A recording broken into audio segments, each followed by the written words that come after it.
do mental, I call it mental masturbation. Like, you know a lot of things, but then do you actually embody these things? Or my reality suggesting to me, close your heart, close your heart, close your heart. And I was like, no. You are the creator, you are the now, you are the being in the center. You are the one, you know, the chosen one that they always speak about, but you have to choose you for you to be a chosen one, you know what I mean? Okay, but Christians are actually doing the most, yeah, because there's a quote here, I'm going to read it and then I'll put it on the screen. It says, I can't sleep, we might as well read some scripture. Opens Bible. There's no rest for the wicked, closes Bible. Like, okay, hello and welcome everyone, I'm Nakaira. Thank you so much for joining me here on my channel, and thank you for just giving me your energy and being present with me. So I'm going to explain to everyone where I've been recently. I literally just made a video about that, but I'm just going to tap into that energy once again and just reaffirm where I've been, just to keep everybody updated. I'm going to talk about mistakes that I've made, how I've been acting, and most importantly, like the title of this video, tell you guys why I've been a sinner. God save us all. No, honestly, I'm going to tell you guys why I have been a sinner, like genuinely, and the different aspects of sin, how that may be manifesting in our lives. I'm going to also as well kind of do this video in my preferred teaching style, which is Reggie Emilio inspired, if I said that right. And I'm going to talk about different ways and different aspects that different people all around the world view sin, and how you can actually identify sin in your own life and elevate from that. Because honestly, I believe that and I'm gonna shout out Mayara Healing Art. She is a tantric teacher on YouTube, and basically she was saying recently about illumination. Illumination is powerful. You need to illuminate where you're at, identify where you're at, highlight the different corners or the different aspects of the shadows, or bring up what's underneath that carpet and be like, hey, see you, come out of there, like, you know what I mean? So that's what I'm going to do. I'm going to create a space today for us to identify where we have been sinning, where we have been in lack, or where we have stepped outside of love. And for me, love is the only truth, the pervading truth of this life, the true force that has, you know, made us all come into existence. And then I'm just going to go from there and talk about my experiences, talk about my mistakes, and then open up the floor for all of us to learn, to elevate, to grow.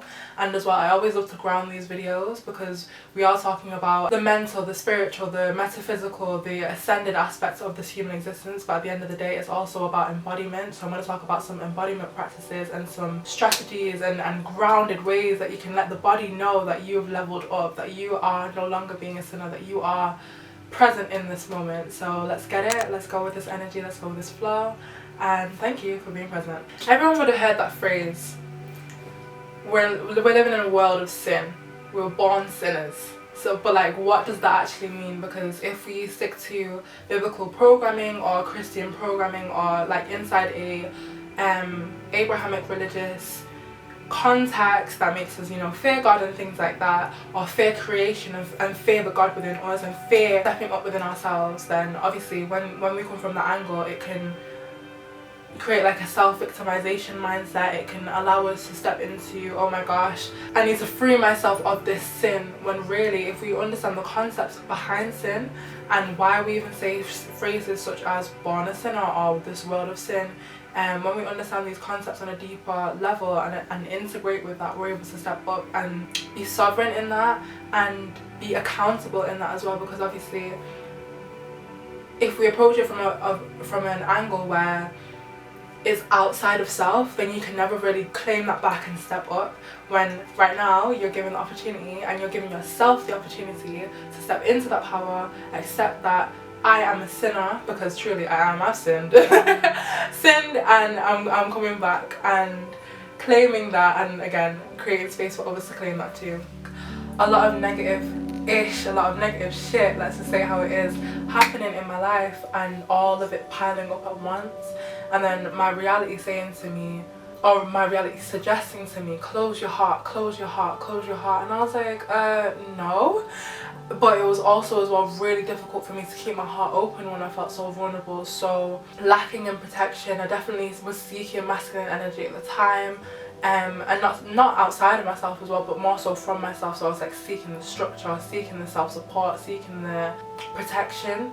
You know what I mean? Like, I felt like I needed to be protected from the world and what the world was presenting to me. Like, it was just a really difficult time for me. And then so anyway, I went to London to do the cacao, and the cacao only just told me what I already knew within myself, which was I am love, which is I am love, I am truth, I am here, I am present, I am now. That the creator loves me. Yeah, because that one, that I struggled to believe that, because to me, with what I was going through, it felt like those closest to me didn't even love me. So I questioned, like, does the creator love me? And then last week I just got a big yes. Why would you even ask such a stupid question? This is like the power of the subconscious mind. I didn't even realise that I put that into my subconscious mind, because I'd been shown so long and so frequently by those around me that they couldn't support me. I thought that I was too much, or maybe even a burden to the creator, because I've been doing a lot of purging throughout this year.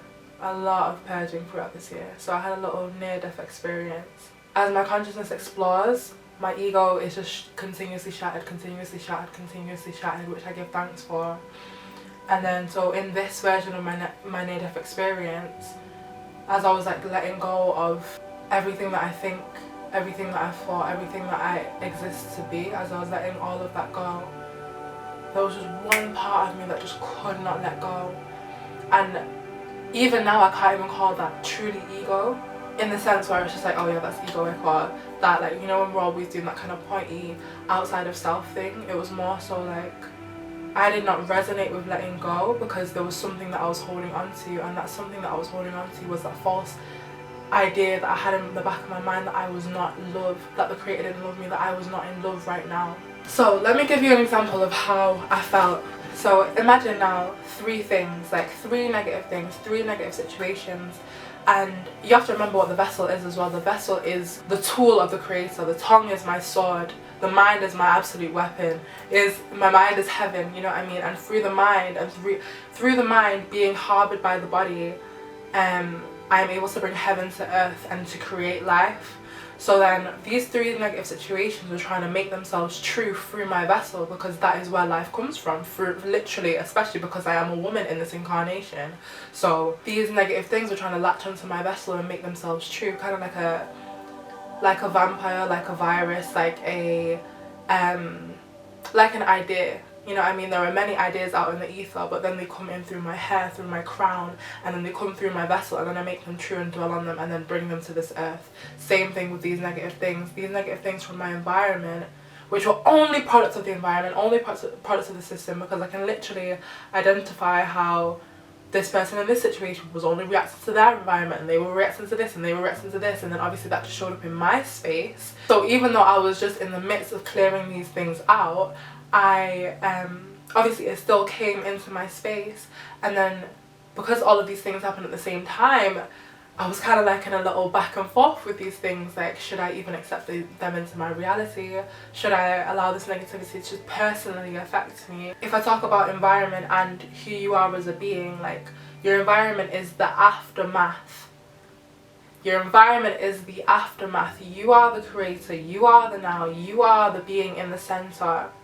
You are the one, you know, the chosen one that they always speak about, but you have to choose you for you to be a chosen one, you know what I mean? So when you're choosing down your environment and being like, well, maybe, or even getting into these debates with that which is outside of self, that is literally sin. You create, because again, sin is space, so you're creating space for debate, you're creating space for, literally you have to go back to the centers as well, you're creating space, you are creating space, the creator creating space for something that could be good, but you know what I mean? And then you're creating space, and then you're dwelling in this spiral of unknowing, when if you step back into self and just like tap in, you don't even need to open your eyes, just tap in and know what it is and come forth from that space. And it's not like we don't, as a creator, it's not like as a creator I don't listen to my creation, or when my intuition is speaking to me, be like, okay, I see you, intuition, but do you know what I mean? But this conversation is happening internally. I feel like a lot of the things that I was dealing with before were definitely external, dependent on my environment, other people's opinions, like all of that was just happening outside of myself, and I do not resonate with that whatsoever. Somewhere down the line, the word sin appears to have been misinterpreted, and therein lies the problem with the concept of original sin. The definition of the core of the word has become distorted. In Old English, sin, or S-Y-N, sin, means to miss the mark, quite literally, as in missing the goal at the centre of the target in archery. To not hit the centre of the target is considered a miss, so the notion of missing the mark being an error less than perfect morphed into the popular definition of the word sin, which was used in the Old Testament to refer to the behaviour that was not central to God or in Jesus' teachings. 1. Powerful, because again, that is just how I felt. Like, I felt like I am the creator within myself. Facts, truth, and facts. But then I was operating outside of myself because I didn't trust myself to be who I really am. So again, I was sinful. I was outside of myself. I was in a state of separation. I was missing the mark, as it says here. So this article also talks about Irenaeus and his influence on the Western world and Christianity in particular. So Irenaeus was a person from Smyrna, that is in Asia Minor in ancient Turkey. So again, remember, ancient Turkey is not how Turkey looks today. Asia Minor is not how Asia Minor looks today. Again, there has been a lot of migration on the planet. So remember, like, just remember that. Irenaeus' most famous work was entitled Against Heresies, circa AD 180, so around that period of time. He was against the Gnostics. He wanted all the heresies and his version of what those are to be the forefront. So again, like, as I'm bringing awareness to sin, I just want us all to remember that everyone has had their influence on how we interpret things, so do not take it one way. Like, I know that a lot of us, especially within Western society, we have this like domineering, needing to be on top kind of society. So then in this domination thing that we continue to do, there is also as well this need to be like monotheistic or have one, like this one world order. We all see how the one world order is manifesting, hence why we're all on the internet and things like that, and we're all starting to merge and believe like, oh yeah, this is right and this is wrong. But like globally though, instead of having our tribes and small knit communities and local leaders and things like that, so as we merge into this one world order, we believe in like this one way. And it's the same thing in this domination, or seeing this one definition of the word sin, when really there are different concepts of the word. And I feel like the best thing that we all can do is follow our intuition and follow our tourist guide and know within ourselves what is right and what is wrong, because at the end of the day, consciousness speaks through us, the spirit speaks through us. Spirit is continuously talking to you in your day to day, and you know what feels right, you know what feels wrong, and you know what you're doing, and you have to be accountable and hold your hands up to that. Up, down, left, right, black and white. Not even 4D, 2D. I want to say 2D to be honest. So it has a front and a back to it. So masculine and feminine, up and down, yin and yang, left and right, forwards and backwards. You know what I mean? Consistently in a state of separation, because there is a here and a there, and consistently in a state of two. People who do not understand the power of the feminine often condemn the feminine, because two is a very feminine and sensual number. Is it to sin to be feminine? Is it to sin to exist as two? But again, this is not a sacred geometry video. This is not an Akira's number 2 experience video, but I will kind of do a little deep dive since my mind is on it. This too offers reflection and it offers manifestation, and obviously the mother, the ma'at, the matter makes matters matter, so it brings heaven to earth, and I will touch on that as well. It brings heaven to earth, so you're able to feel your creation in this land of sin, because you're able to build, because you have something to build off. You know what I mean? You have that 11:11 moment. You have those moments where you can pick something up and put it down again. You can go up and down, you can go left and right, you can experience all of these feels, all of this feminine energy.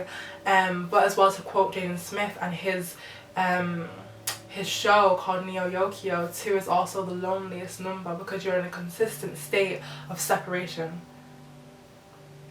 Consistently. So kind of trailed off my point a little bit, but hopefully I kind of hit home. Like, sin is separation, in my opinion. Okay. Hey everyone, it's me in the edits. So I just wanted to add this little nugget in. Separation is an aspect of sin. It's not the all-encompassing. I feel like we speak in a way that it's just like, this is this, and this is the only thing of this. Whereas I look at sin, the number 2, and anything as a holistic entity, meaning that there are 360 degrees and beyond to any one thing that we may see. And I say all this to say that just as the number 2 is separation, so it's like it's separated, but at the same time 2 is together. And I've literally been meditating on that recently, because the video that you're watching now, I actually did that ages ago, but right now I've been meditating on the fact that 2 is actually together. So again, there are multiple aspects to any one thing, and I look at sin, the number 2, anyone, as an entity, kind of like how you sit down with God. Like, do you know what I mean? Like, when I try to get to know something, I sit down with it, I meditate on it, I incorporate that consciousness or that frequency into my lifestyle, and I try to align myself with that, just so that I can see life through the eyes of 2, see life through the eyes of sin, allow myself to use sin in a way that is beneficial to my reality. For example, there are good times, like separation can be a good thing. Boundaries, for example, are an aspect of separation. So you're not going to put up boundaries just because you're afraid to be a sinner, you know what I mean? Things like that. So there are ways that you can use these things and this tool called sin to elevate your life and elevate yourself. So yeah, separation is just an aspect of sin. It's not all of what sin is, and I made sure to add that into this video just so that this medicine lands and it hits, and that we're all just eating that medicine up and digesting it and taking it forward. So yeah. Sin is a state of needing assistance. If I even bring it back as well to the masculine and the feminine, beautiful energy that was once one in an androgynous state, if we really date back all these stories of creation, like in an androgynous state. But then as we created life here on this planet, we've decided to go through a format that depends on that masculine and feminine balance. Even if, for example, you are like non-gender conforming, or you identify as gender fluid, there is still an aspect of feminine and the masculine within you, or maybe even a harmonious balance of the 2. But the 2 is what remains. The 2 is what creates the 1, because they're all both, if I can get a coin, 2 sides of the same coin. It's only the 1. It's only ever the 1. All numbers are only ever the 1, really, which is really 0, but let me never trail. But then I was really, like, even yesterday I went for a walk and I was like kind of deep in it. I was like, we're in this light spectrum aspect of existence. So, you know, if we look at the whole light spectrum, we're in the part of it which is the prism, which is the rainbow. And I was thinking, maybe the rainbow is the resting place. Do you know what I mean? Like in the Bible it does say on the 7th day you take rest, and surprisingly or ironically you have 7 chakra points. So then on the 7th day, when you come through all the chakras and you manifest here in this world, you took rest. So maybe in a land of rest, when you're resting, you are able to rest yourself upon existence, upon ma'at, upon the matter that you see in front of you, upon the life, upon the rainbow. Because you're not really supposed to be independent in this space. But then again, that's a whole different relationship and a whole different conversation surrounding sovereignty and godliness and stepping into your energy, and also as well independence. Like that'll be a whole conversation about independence and wanting to, like, I feel like a lot of us as well, and a lot of us that are like clued up to our journeys, seek that independence again. But I believe like our power here on this earth truly is gonna come through communication. It's gonna come through that sharing. It's gonna come through that sex, because ultimately that's how we got here, through the sexing. And then the sex, or the texting, let me call it the texting, just so you guys can get like the communication aspects of it. Like, so when we're in the texting, you're sending a back and forth consistently, and the more texting that you do, the more texting that you do, the more communication that you do, the more communication that you have, and the more bonds that you have, the more bridges you build. Rainbow bridge, yeah? The more bridges that you build, the more connections that you make, will empower you in true life after this rest that we're taking. So after you elevate from here, because of the bridges that you build. And the phrase, your network is your net is your net worth comes to my mind right now. Like, make those connections in physical and in spirit. So one definition of sin is evil. So a powerful teacher that I love online called Q Reeves, and basically he helped me to realize this a good couple of years ago now on his YouTube channel. But basically, live is evil backwards, or more so, evil is live backwards, or life backwards. So again, as I said before, we're here in the life, but we're in rest, we're in pause, we're in the 7 days, we're in the 7 chakras. So again, we're supposed to depend upon, be a part of, go to each other, depend, like for example, again, just to mention it one more time, the masculine and the feminine depend upon one another, and so that is life. And then so evil now is like the opposite of that, sinful behavior, being apart from one another, acting as if you're independent, acting as if you don't need support, acting as if, literally acting, like the Buddha says, do not act for a reason, because again, when you are acting as well, you step into a character as if that is not yourself. That is just another aspect of self that you bring to the light. And again, even for example, like actors talk about this all the time, the dangers of method acting, because really you can get lost in the other aspects of self and allow that to come to the forefront and take over your vessel and your being. But then obviously I think the Buddha says not to act because there's an egoic aspect of that, acting as if this character that's come out of you isn't a part of you.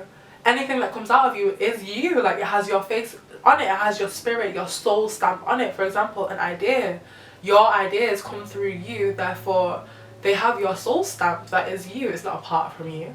But again, the ego allows you to separate, the ego allows you to step into that state of sin. Okay, so I've just come across this Hindu interpretation of sin, and it kind of makes me laugh now since I've already mentioned like waters and archaic, but it's called PAAPAM. So I'm just going to read from it. Literally speaking, PAAPAM means evil, wicked, mischievous, destructive, vile, low, vice, guilt, and so on. Pa means to drink, inhale, or absorb. Apa means water. However, in some constructs it also means bad, inferior, and corrupt. Thus, PAAPAM means taking in or drinking impure water, polluted water, or poison. PAAPAM is the impurity which arises in the waters of the body. That is so powerful. Because again, if I've said now we are the light spectrum, and then we have the chakra systems, and then obviously these chakras are just, because energy is like cosmic water within you, right? So you've got these water systems, all 7 of them. So then when you're not in alignment with that, if you're not present with these waters, then these waters can get dirty and muddy, poisonous, vile, PAAPAM, sinful.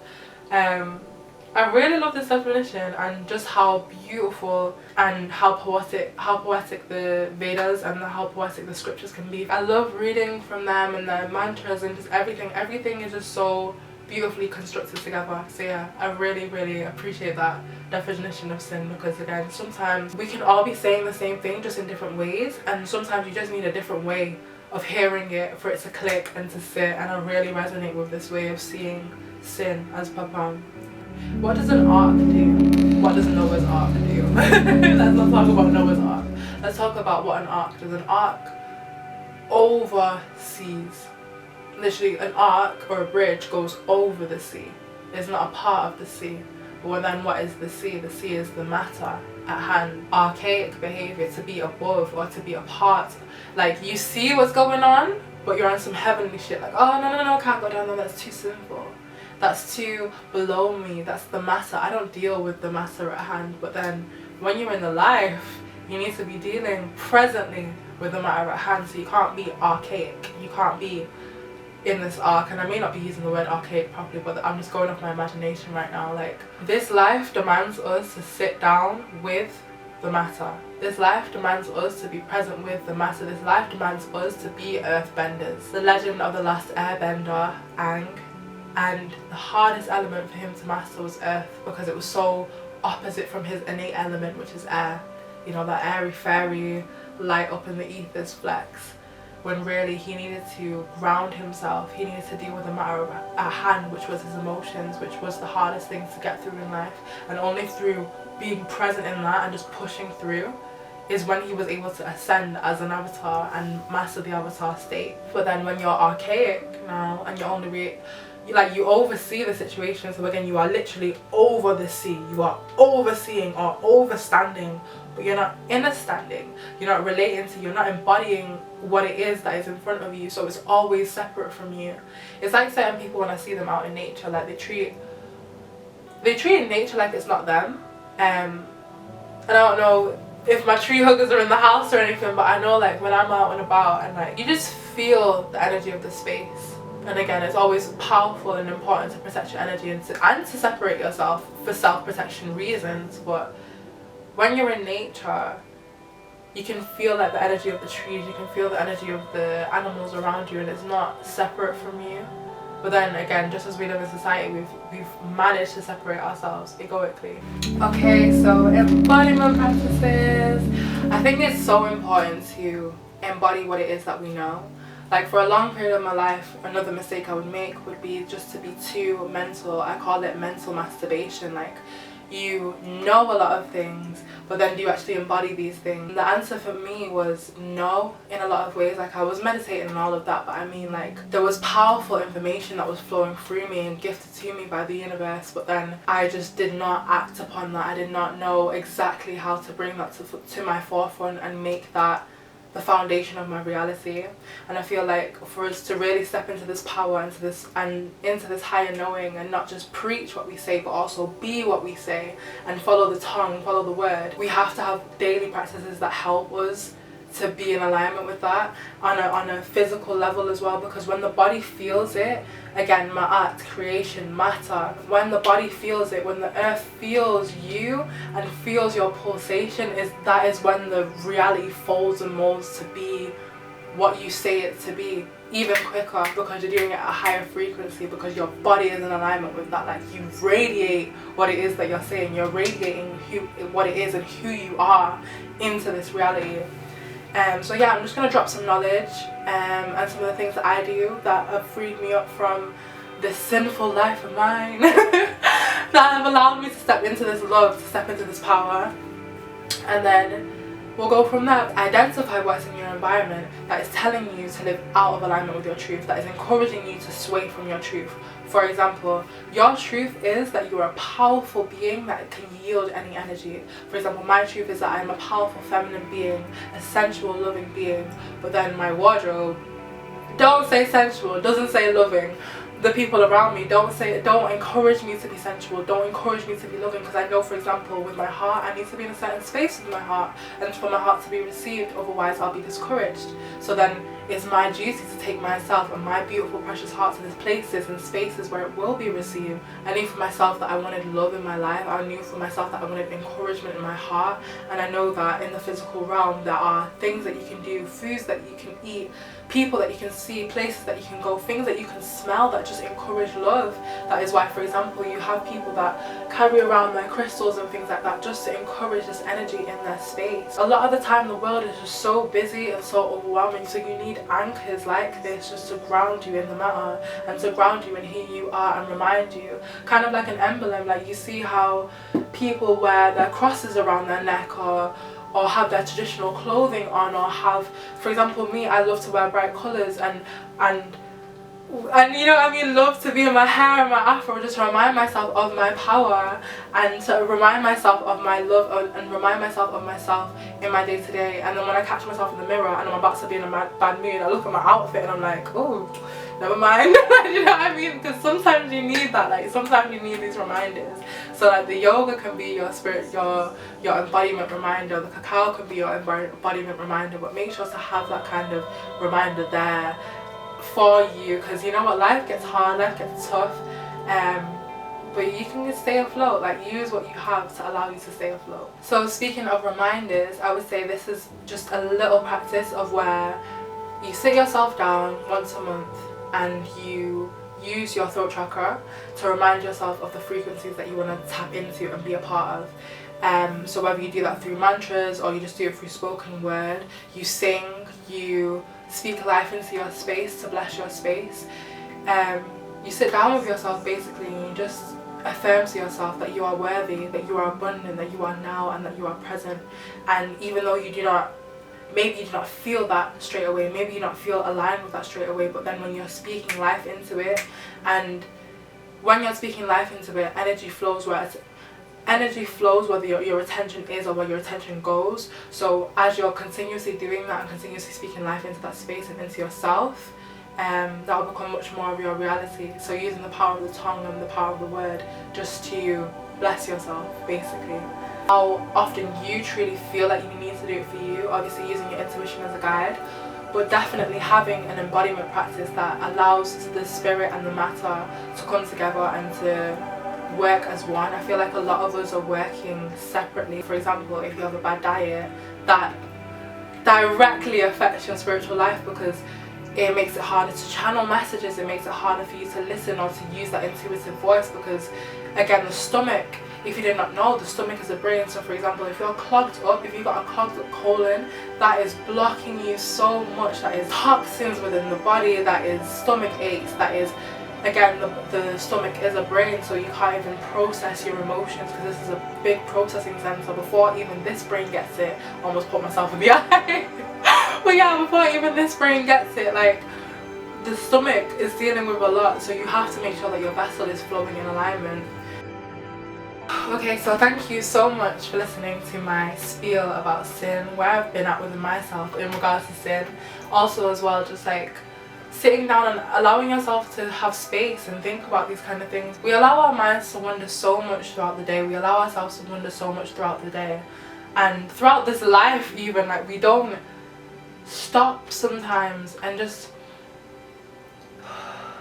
breathe sometimes, you know what I mean? So thank you so much for being present with me. Your presence is so valuable, your time is so valuable, so I'm so thankful that you invested your time here and now today with me. And yeah, so big up to you. And again, if you're interested in being a part of this space and being a part of this energy and coming to this space in the future, you know where to find me. I'm Nakaira. You are always welcome here.